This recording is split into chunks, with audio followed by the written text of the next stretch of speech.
Hello, my fellow eco-humanitarians. We're here on the Living Sustainable channel, and today we're going to talk about something very important, and it's the CO2 problem, the climate change problem. The things that usually children and young adults understand, but people my age do not understand, or they think it's some kind of fake news. So we're going to talk today about the simplest way to explain to somebody my age why CO2 exists, number one, why the climates are going up, and why we know and we have proof that it's going up. Everybody goes to one thing or the other and then say, it's a conspiracy, blah, blah, blah. So I'm going to give you just an easy way that you can explain to your parents why it actually exists. And if parents are listening out there, maybe you can explain to someone else why it exists. So let me start off by talking about our channel. Our channel is about packaging and how packaging affects the environment. It also talks about other things that you can do, like gardening, how you choose, your consumables in a supermarket or in the mall, for that matter. So we're going to talk about all these things, and I'm going to start off with three scientists, or different types of scientists. One of them studies trees. And I'm going to put up the slide now, and you're going to see that I would never pronounce that right, so I'm not going to even pronounce it. But basically, it's arborist that studies trees, and they study each ring of the tree is a year. And as the years go by, you can actually tell whether it rained a lot and whether it was sunny and hot, because those rings are bigger during those times, and when it's dry and cool, the rings are thinner.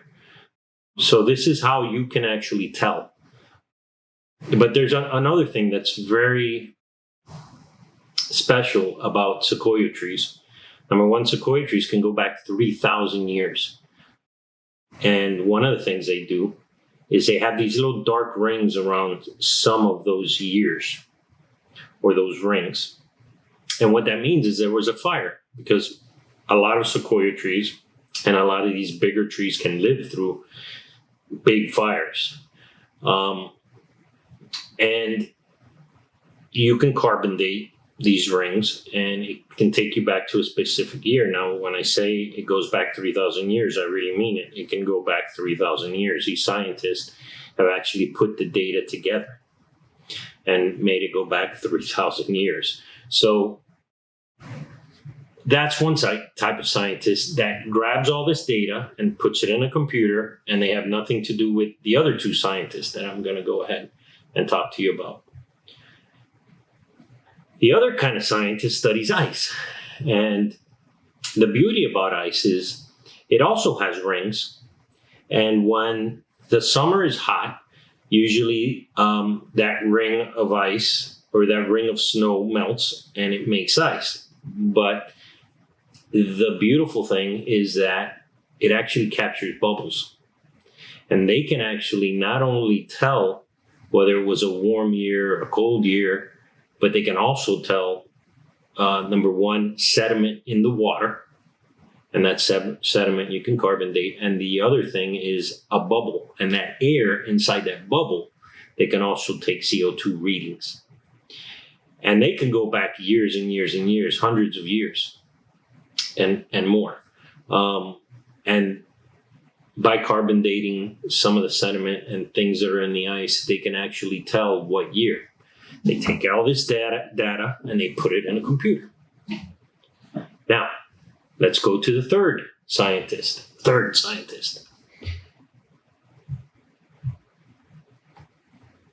And those are the ones that study ocean and coral.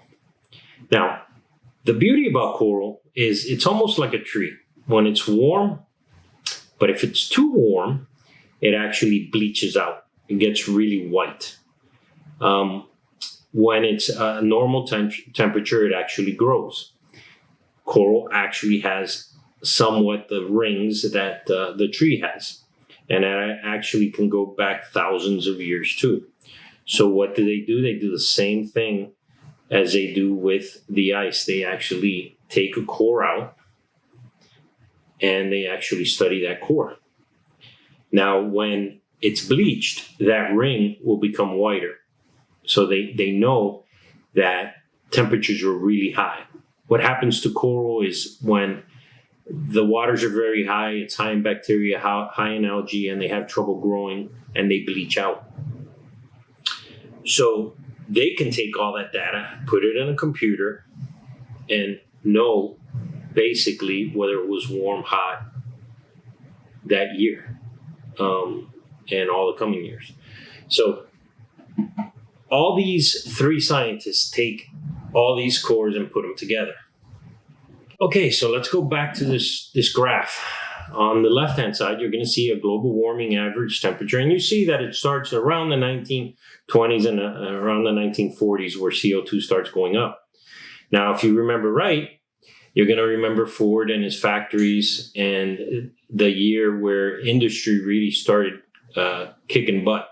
And that was when the factories started opening up and we started mass producing the car, and we had factories that mass produced everything. So the industrial age began.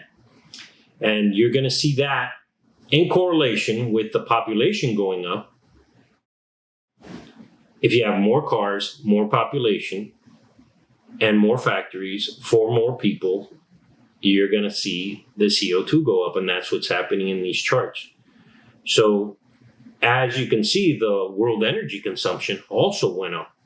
So we had nuclear, we had, natural gas. Look at the oil, how much that was. Coal. There's many kind of different types of energy, but we're going to have to concentrate on the ones that don't put CO2 up in the air. So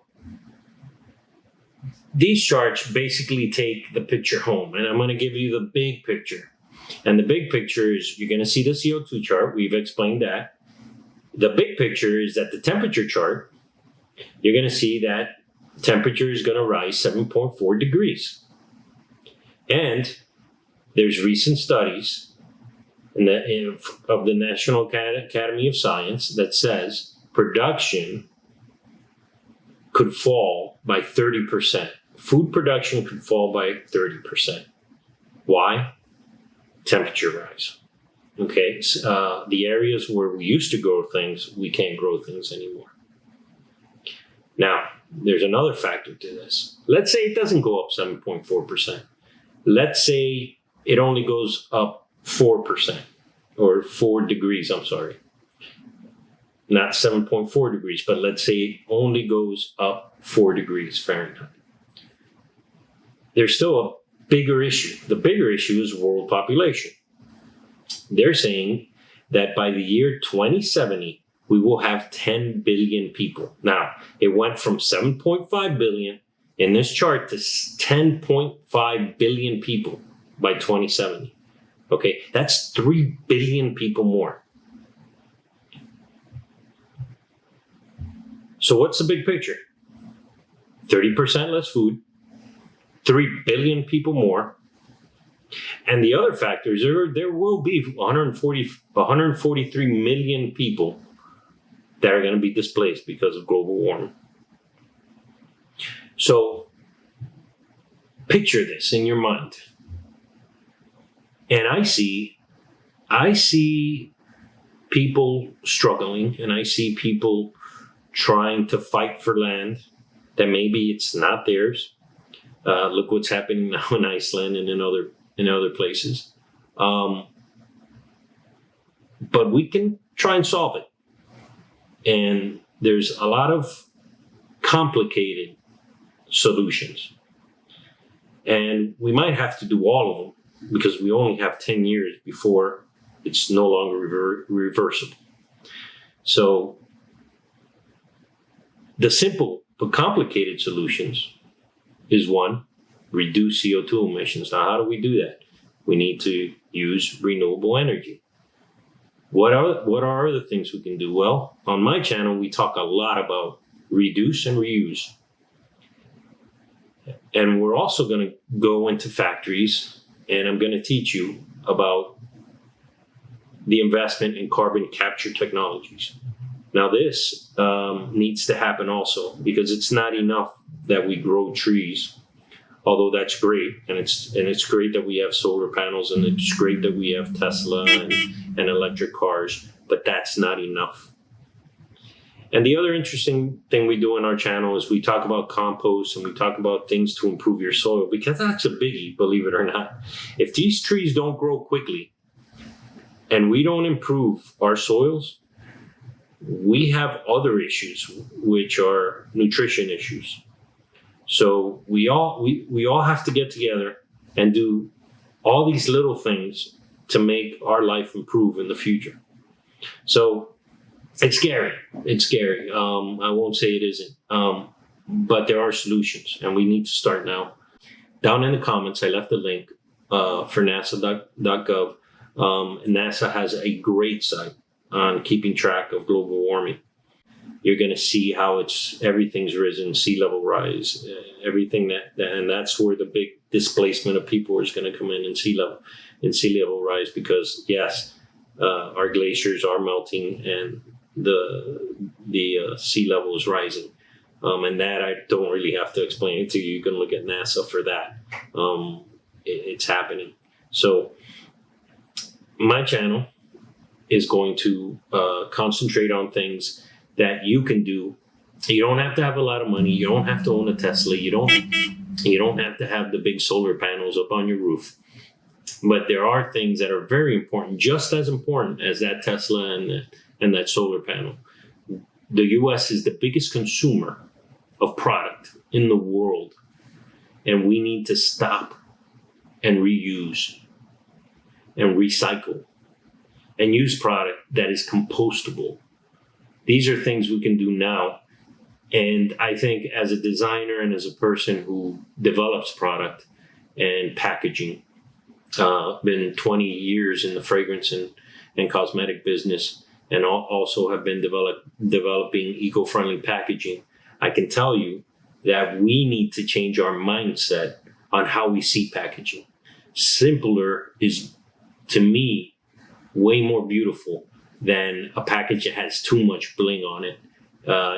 Foils, different kind of things that are not environmentally friendly, like electroplating, things like that we really don't want in our soils.